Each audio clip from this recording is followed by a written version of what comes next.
A história que passo a narrar agora não é minha, e de fato eu nem sei de quem é.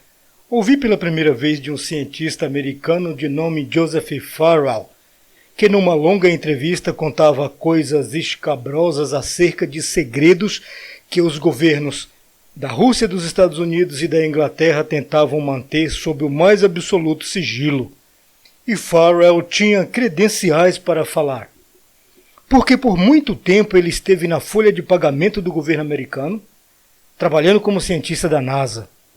Ele contou inclusive que na Terra, hoje, bem longe dos nossos olhos, existem raças de criaturas não humanas, antagônicas e rivais entre si, que formam diferentes coligações e confederações, e que esses fatos nem só são de pleno conhecimento dos presidentes desses países que eu mencionei, como eles trabalham em parceria com essas coligações de criaturas, na surdina.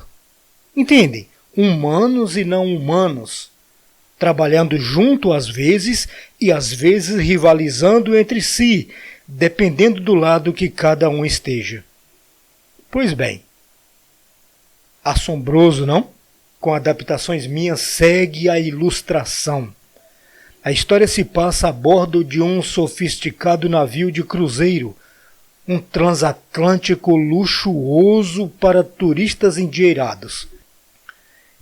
E numa certa noite quente e escura de verão, enquanto atravessam as águas calmas do oceano, enquanto milhares de turistas a bordo usufruindo dos prazeres que o iate luxuoso lhes proporciona, nas suítes sofisticadas, nos bares, nas piscinas, nas pistas de dança, nos cassinos, bebendo, namorando, se divertindo, conversando, quando até os seguranças estavam, digamos, deslumbrados com aquele clima todo de luxúria, de pecado e de romantismo, os piratas atacaram na calada da noite. Mas não pensem que foi um ataque padrão, com gritarias, correrias, sangue, como diria aquela funkeira carioca, com tiros, porradas e bombas. Não, foi assim não. Foi algo silencioso, sutil, sereno como uma canção de ninar, imperceptível. Aproximaram-se em pequenas embarcações, protegidos pela escuridão da noite, subiram a bordo através de cordas que um infiltrado já dentro do navio jogou-lhes, e em poucos minutos já eram centenas, transitando entre os turistas sem que ninguém percebesse. E os valorosos seguranças, como se diz, armados até aos dentes, um após o outro, foi rendido, levado ao porão, amarrado e imediatamente substituído por um invasor, e o povão na farra. Agora, com 100% do controle da embarcação, os invasores bem que poderiam conduzir tudo sozinhos e levar aquela gente rica, o seu dinheiro e as suas joias para um lugar bem distante e fazer com eles o que bem quisessem. Mas não fizeram.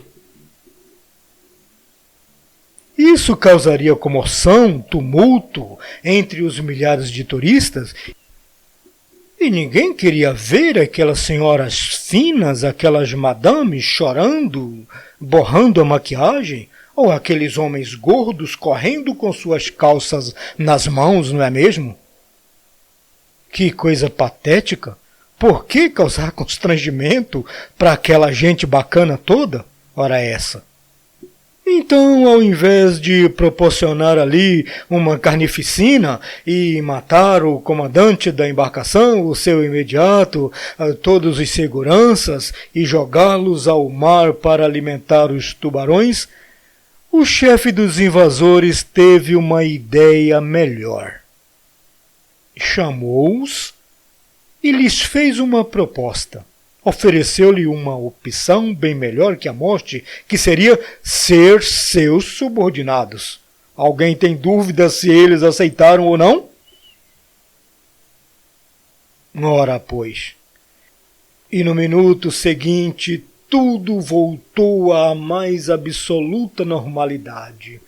Os seguranças apostos, imponentes com suas armas na cinta, o comandante do navio com o seu uniformezinho impecável e o seu boné branquinho com insígnias douradas, os comissários, as moças do atendimento, todos em seus postos com aquele mesmo sorriso angelical de antes. Só que agora, amigos, com uma pequena diferença, todos trabalhando para o inimigo e, pior, fazendo a ponte entre esse inimigo e o povão feliz.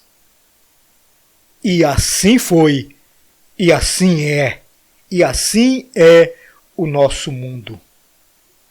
Nossas vidas correm perigo, amigos, mas as pessoas estão deslumbradas demais, deslumbradas com as facilidades da vida moderna e os recursos fáceis e baratos dos quais podemos usufruir.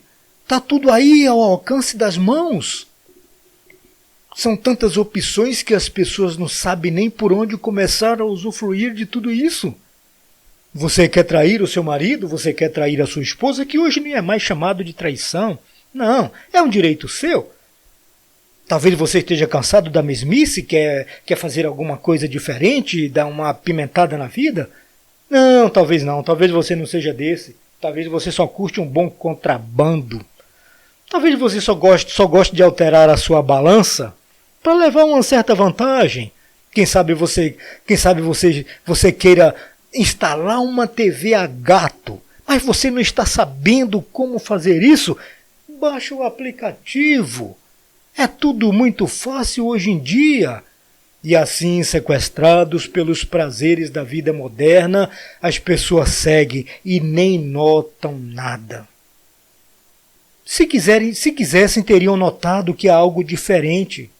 Tem alguma coisa de errado, de muito errado acontecendo, como diria William Shakespeare, tem alguma coisa de podre no reino da Dinamarca. Verdade seja dita que alguns notam sim, alguns têm notado o perigo e até tentam alertar as outras pessoas, mas logo ele é taxado de teórico da conspiração. Ah, gente, isso aí é teoria da conspiração.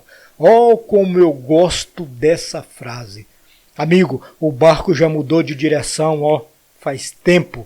Aquela constelação de Órion, que agora há pouco estava aqui do seu lado da sua mão direita, já ficou para trás. E o Cruzeiro do Sul, que você nem via, agora está aqui, na direção do seu nariz. E mesmo entre aqueles que percebem que há algo de errado, ainda temos que considerar o componente do medo. O medo de encarar a realidade. O medo de admitir que estamos vivendo uma grande mentira. O medo de admitir que tudo à nossa volta é uma grande enganação, sobretudo nesse tempo de pandemia. Medo também de imaginar que estamos por um triz de perder a nossa liberdade. De perder a nossa vidinha tranquila, medo de admitir que mais cedo ou mais tarde seremos convocados, seremos desafiados a sair da nossa área de conforto e ter que tomar decisões muito difíceis. Quer admitamos ou não, fato é que a rota das nossas vidas foi completamente alterada. E você pode estar sendo levado para um lugar bem diferente daquele que você acha que está indo. Não seja negligente, não ignore o óbvio. Não se recuse a enxergar o que está diante do seu nariz e você não quer ver. O fim se aproxima numa rapidez atroz. Uma tempestade apocalíptica está logo ali. Para onde o seu barco está indo? Aqui nesse canal nós anunciamos Cristo Jesus, o unigênito Filho de Deus. Testemunhamos porque o conhecemos. E dizemos repetidas vezes que só nele encontramos total segurança. Posto que ele não dorme nem cochila. Com ele no barco, amigos, não há pirata que seja capaz de invadir a nossa embarcação e mudar o rumo da nossa história. Aliás, ele próprio é quem vai no comando, é ele quem aponta a direção e nos guia através dela. As nossas liberdades individuais, sobretudo a liberdade religiosa, está por um triz. Logo ela acabará. A Constituição Federal está sendo agredida, rasgada, violentada à luz do dia, justamente por aqueles que têm o dever constitucional de defendê-la e protegê-la. O cerceamento dos nossos direitos é um monstro que vem nos cercando e nos espreitando de todos os lados. Amigos, o barco está à deriva. Você tem um comandante que vai lhe assegurar que você não será vencido pelos piratas? Eu tenho. Jesus disse: eu sou o bom pastor. Eu dou a minha vida pelas minhas ovelhas e ninguém as arrebatará das minhas mãos. Creia nisso. Se você achou boa essa palavra, participe, ajude, curta, comente. Fique na paz de Cristo e até semana que vem.